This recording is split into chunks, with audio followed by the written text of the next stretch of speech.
Career ক্লাসে কিরকম পড়াশোনা হয়, কিরকম ভাবে স্টুডেন্টরা গাইডেন্স পায়, না না আমি কিছু বলবো না, আজকে আমি কিছু বলবো না, বলবে আমাদের স্টুডেন্টরা, তাদের মুখ থেকেই শুনে নাও। এটার প্রিপারেশন কি তুমি কেরিয়ার প্লাসেই ফার্স্ট নিচ্ছ?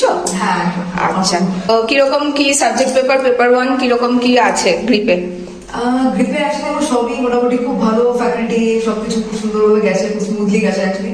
আর আমার যেটা সবচেয়ে ভালো লেগেছে সেটা হচ্ছে ওনাদের যে এক্সাম নেওয়ার প্যাটার্ন ছিল, যাতে আমরা অনেক বেশি ইউজ টু হয়ে যাই টুয়ার্ডস দি মেন এক্সামিনেশন। এবার যখন প্যাটার্ন গুলো সবসময় একটা আসতে থাকে আর you get used to the pattern, তখন অনেক বেশি ইজিয়ার হয়। তাই সেই করেই আমি নেসেটের জন্য আলাদা আলাদা মানে পড়ি এতদিন।